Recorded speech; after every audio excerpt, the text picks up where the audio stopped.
بسم الله الرحمن الرحيم الحمد لله رب العالمين والصلاة والسلام على سيد المرسلين وعلى آله وأصحابه أجمعين أما بعد فأعوذ بالله من الشيطان الرجيم بسم الله الرحمن الرحيم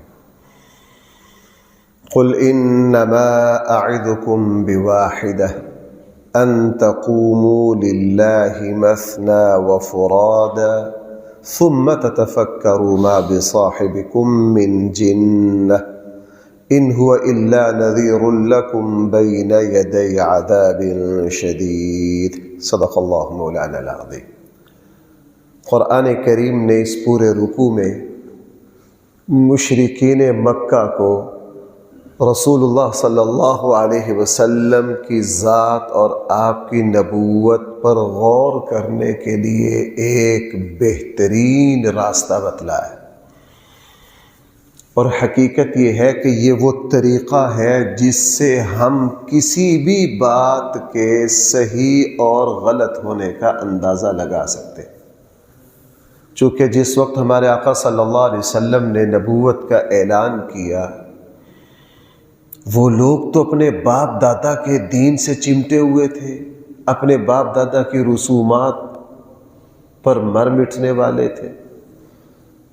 ان کا تو سب سے بڑا دعویٰ یہ تھا کہ ہم نے اپنے باپ دادوں کو یہی کام کرتے دیکھا ہے، یہ نیا دین کون سا آ گیا؟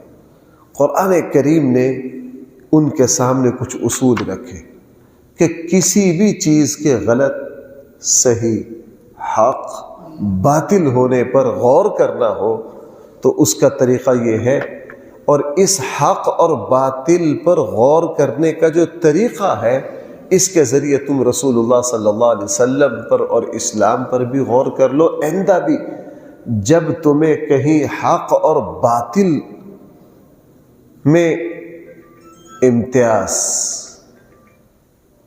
ان میں فرق کرنے کی نوبت آئے تو ان اصولوں کو مد نظر رکھو۔ مثلا قرآن کریم نے کس ہمدردی سے فرمایا، قل، اے نبی صلی اللہ علیہ وسلم، آپ ان لوگوں کو فرما دیں، ان لوگوں کو سمجھا دیں، ان لوگوں سے کہہ دیں، انما اعظکم بواحدہ، میں تمہیں ایک نصیحت کرتا ہوں۔ اللہ کیا کہہ رہے، میں تمہیں کیا کرتا ہوں؟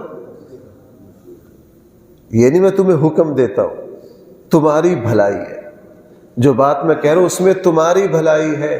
نصیحت کہتے ہی اس بات کو ہے جس میں آگے والے کا بھلا ہو۔ وہ کیا؟ ان تقوموا للہ مثنی و فرادا، تم دو دو چار چار اکٹھے ہو جاؤ، کھڑے ہو جاؤ۔ للہ، کس کے لیے؟ ثم تتفکروا، پھر غور کرو۔ پہلی بات قرآن نے کیا فرمائی؟ بھائی ذرا توجہ رکھنا، یہ چھوٹی چھوٹی باتیں لیکن ہے بہت اہم۔ تم میں سے جو اکیلا سوچ سکتا ہو، غور و فکر کرتا ہو، وہ اکیلا ہو جائے۔ بعض لوگ اکیلے کسی بات کے غلط صحیح ہونے کا فیصلہ نہیں کر سکتے جب تک دو چار مل کے مشورہ میٹنگ نہ کر لے۔ جو کسی بات کے غلط اور صحیح ہونے کو میٹنگ کے ذریعے سمجھتے ہیں، وہ اپنی میٹنگ بلا لیں۔ شرط یہ ہے کہ للہ، اخلاص سے۔ کس کے لیے؟ نیت ٹھیک ہو، دماغ میں بے ایمانی نہ ہو، بالکل یکسو ہو کر تم غور کرو۔ کن باتوں پر غور کرو؟ نمبر ایک، آیا نبی کریم صلی اللہ علیہ وسلم دیوانے اور مجنوں اور شاعر ہے جس طرح تم کہہ رہے ہو، یا رسول اللہ صلی اللہ علیہ وسلم اللہ کے رسول اور پیغمبر ہے جس طرح اللہ کہہ رہے ہیں؟ تم دو دو چار چار ہو جاؤ، اس مسئلے پر غور کر لو، اللہ کا ڈر دل میں رکھو، نیت صحیح رکھو، تنہائی میں بیٹھ کر غور کرو، سوچو، فکر کرو کہ ہم اس ہستی کو کہہ رہے ہیں دیوانی مجنوں، اور اللہ کیا کہہ رہے ہیں؟ یہ رسول ہے۔ اللہ کیا فرما رہے ہیں؟ ان دونوں میں سے کون سی بات صحیح ہے، اس پر غور کرو۔ پہلا طریقہ، رسول اللہ صلی اللہ علیہ وسلم تمہیں کہہ کیا رہے ہیں؟ اللہ کے نبی کہہ رہے ہیں میں تمہیں آنے والے عذاب سے ڈراتا ہوں۔ بھائی کس سے ڈراتا ہوں؟ آیا یہ بات کوئی دیوانہ اور مجنون کر سکتا ہے؟ کیوں بھائی؟ ایک بندہ ہے وہ آپ کی نبض پکڑے یوں، آپ کی آنکھیں دیکھے، آپ کا چہرہ دیکھے، وہ کہے یار مجھے خطرہ لگ رہا ہے کہ آپ کو کوئی مرض نہ حملہ کر دے آپ پر۔ آپ کی نبض، آپ کا چہرہ، آپ کی آنکھیں یہ بتلا رہی ہے کہ آپ کے اندر کوئی مسئلہ ہے۔ بھائی یہ بندہ بے وقوف یہ بات کر سکتا ہے؟ قرآن کریم نے کتنا زبردست معیار رکھا۔ لوگوں اللہ کے لیے کوئی اکیلا سوچ سکتا ہے اکیلا ہو جائے؟ دو چار مل کے کسی بات پر غور کر سکتے ہیں، دو چار مل بیٹھو۔ آیا یہ ہستی کیا ہے؟ تم کہہ رہے ہو مجنون ہے، تم کہہ رہے ہو دیوانی ہے، تم کہہ رہے ہو شاعر ہے۔ اللہ کہہ رہے ہیں نہیں، رسول ہے، نبی ہے، نذیر ہے، بشیر ہے۔ اب ذرا دیکھو یہ نبی کہہ کیا رہا، بات سے پتہ چلتا ہے بندہ کر کیا رہا ہے۔ کس سے پتہ چلتا ہے؟ بات سے۔ پہلی ذرا دیکھیے الفاظ، ان هو الا نذیر لکم بین یدی عذاب شدید۔ یہ صرف اور صرف یہ بات کر رہے ہیں لوگوں میں تمہیں آنے والے عذاب سے ڈرا رہا ہوں۔ کس کو ڈرا رہا ہوں بھائی؟ تمہیں، تمہارے بھلے کی بات کر رہا ہوں، تمہارے خیر کی بات کر رہا ہوں۔ دیکھو میری بات سنو جی، آج کل کی نوجوان نسل ہے، والد کے بارے میں بدگمان ہو گیا کہ والد میرے خیر خواہ نہیں ہے۔ اب یہ کیسے پتہ چلے کہ خیر خواہ نہیں ہے؟ ابا جی نے بلایا، ابا جی نے کہا بیٹا تیری ماہانہ 2.5-3 لاکھ آمدن ہے، تو سارا کچھ اڑا دیتا ہے، خدا کے بندے اس میں سے کوئی 50,000 بچا لے، اس کو اپنے مستقبل کے لیے محفوظ کر دے، اس کو کسی کام میں لگا دے، پیسے تو نہ ضائع کر، کچھ بچت کر اپنی۔ اس بات سے ابا جی کا خیر خواہ ہونے کا پتہ چل رہا ہے یا بدخواہ ہونے کا؟ رسول اللہ صلی اللہ علیہ وسلم کے بارے میں تم تذبذب کا شکار ہو کہ یہ کیا ہے، اور تم اس کی دعوت پر غور کرو۔ پہلی بات، لوگوں مرنے کے بعد قبر میں جا کر مستقبل میں تمہیں آنے والے کس چیز سے ڈرا رہا ہوں؟ اللہ اکبر۔ یہ بات نبی کے علاوہ، خیر خواہ اور مہربان کے علاوہ کوئی کہ ایک بات ہوگی بھائی پرکھنے کی، اب یہی ہم مستقبل کے حوالے سے پرکھ لیں۔ ہمیں جہاں شک پڑے کہ یار یہ بندہ میرا خیر خواہ ہے یا بد خواہ، یہ تمہیں سبق کون سا پڑھا رہا ہے، اس سے پتہ چل جائے گا کہ یہ تمہیں کیا کہہ رہا ہے۔ نمبر 2، قرآن نے، بھائی اللہ کے نبی حق ہے یا باطل، اس پر غور کرنے کا دوسرا طریقہ یہ ہے، جو کچھ یہ نبی تمہیں سمجھا رہے ہیں آیا اس پر تم سے کوئی معاوضہ بھی لے رہے، تم سے کوئی تنخواہ بھی لے رہے، کسی چیز کا مطالبہ بھی کر رہے؟ یہ نبی تمہیں سمجھا کر کہہ رہا ہے ما سألتکم من، لوگوں اگر تم نے مجھے کچھ دیا ہے وہ کیا ہے، وہ واپس لے لو۔ بھائی وکیل کے پاس جاتے ہیں کسی کیس میں، وہ ہر چیز کے پیسے لیتا ہے کہ نہیں؟ ڈاکٹر کے پاس جائے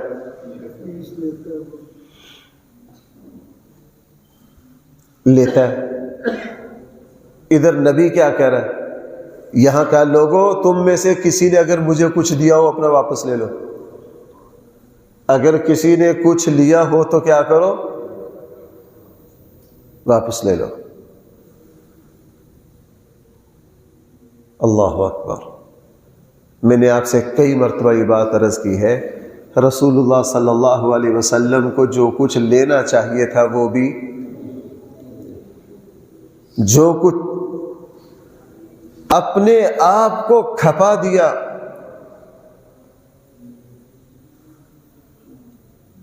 اپنا سب کچھ اس امت کو سنبھالنے میں کھپا دیا۔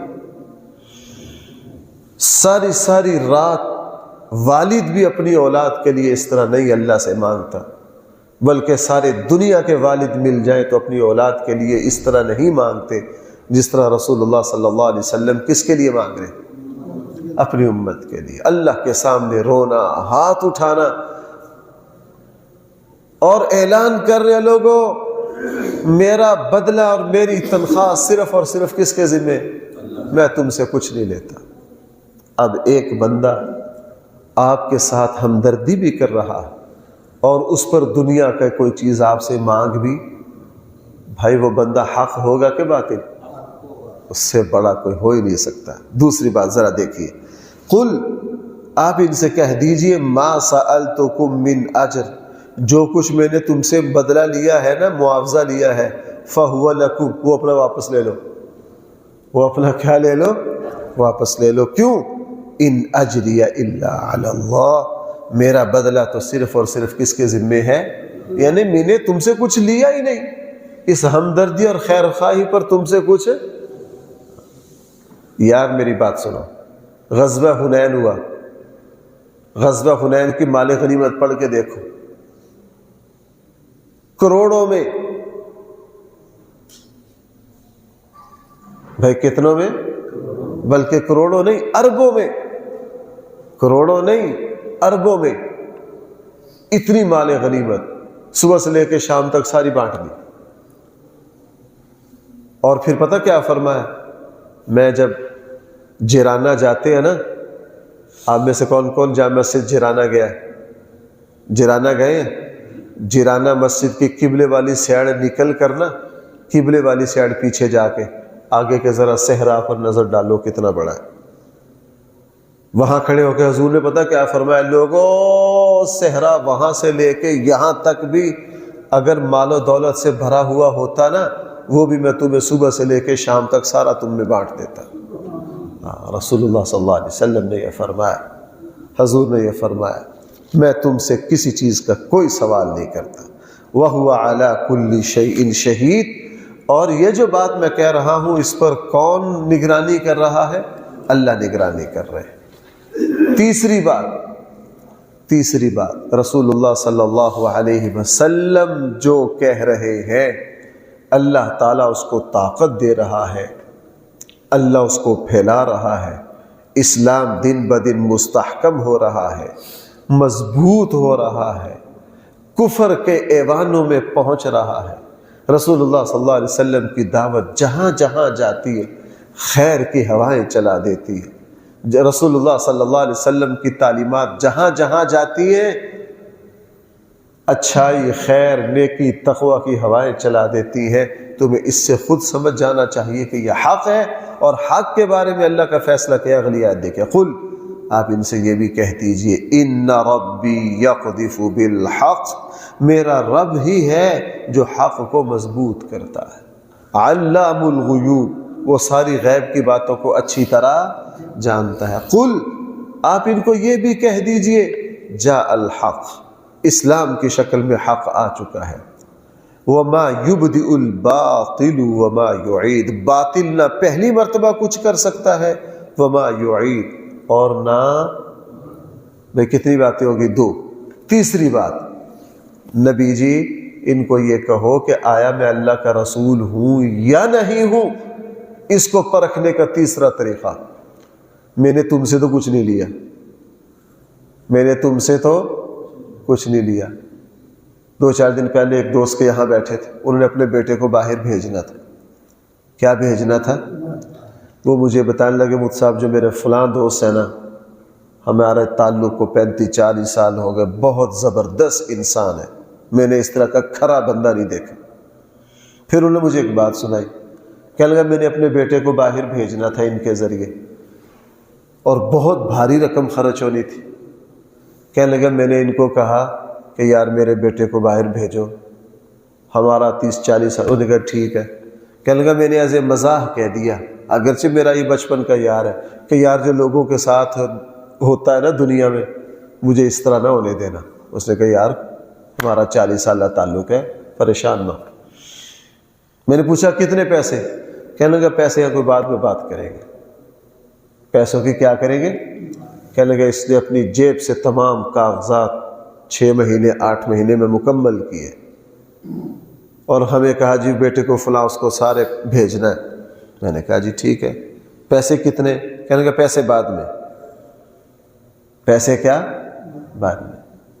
سارا کام مکمل ہو گیا، بیٹا چلا گیا، وہاں جا کے مطمئن بہترین، جس وقت میں نے کو 15 دفعہ پوچھا بھائی پیسے کتنے ہو گئے؟ جی پیسے کب؟ بعد میں۔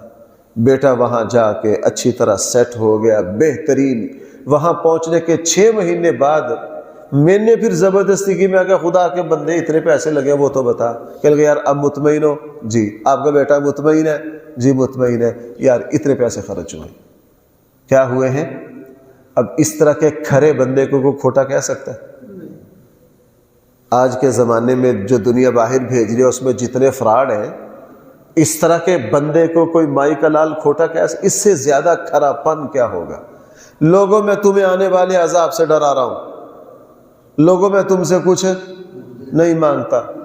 لوگوں حق کی پہچان یہ ہے کہ وہ پھلتا پھولتا ہے، باطل کی پہچان یہ ہے کہ وہ سکڑتا ہے۔ نمبر 4، اور لوگوں اگر میں غلط کہہ رہا ہوں تو وہ میرے ذمہ، میرا اللہ مجھ سے خود حساب لے لے گا۔ اس سے زیادہ غلط کا غلط ہونا یا سچ کا سچ ہونا، اور تم کیا کرو گے؟ اور تم، چوتھی بات قرآن نے کہہ دی، ان سے یہ بھی کہہ دیجئے ان ضللت، اگر میں گمراہ ہوں، فإنما أضل على نفسی، تو میری گمراہی میرے ہی اوپر ہے، میری ہی گردن پر ہے، میرے ہی سر پر ہے۔ وَإِنِ اهْتَدَيْتُ، اگر میں سیدھی راہ پر ہوں، فَبِمَا يُوحِي إِلَيَّ رَبِّي، تو اس وحی کی وجہ سے ہے جو میرے رب نے۔ بھائیو ذرا دیکھنا، اگر غلط ہے تو کس کا قصور ہے؟ اگر میں سیدھی راہ پر ہوں تو کس کا فضل ہے؟ اس میں سارا دین آ گیا۔ اگر ہم کچھ صحیح کر رہے ہیں کس کی طرف سے؟ اللہ کی طرف سے۔ اگر غلط ہو رہا ہے تو کس کی طرف سے؟ اور ہم کیا کرتے ہیں؟ الٹ۔ اور بھائیو میری بات سنو، ہم کیا کرتے ہیں؟ الٹ۔ کامیابیاں ساری میری محنت، اور جہاں کبھی مشکل آ جائے، یار میں نے تو کبھی کسی کو کچھ کہا ہی نہیں، پتہ نہیں کون سا عذاب آ گیا۔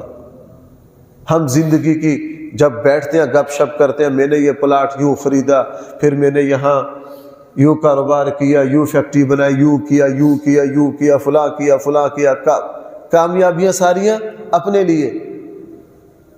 اور اگر کوئی مشکل آ جائے تو لوگ کیا کہتے ہیں؟ یار میں نے تو کبھی کسی کے ساتھ کوئی برائی کی نہیں، پتہ نہیں میرے اوپر کیوں آزمائش آ جاتی ہے۔ یعنی یہ آزمائشیں اللہ کی طرف سے ہیں، اور بھلائیاں کس کی طرف سے؟ اپنی محنت کا نتیجہ۔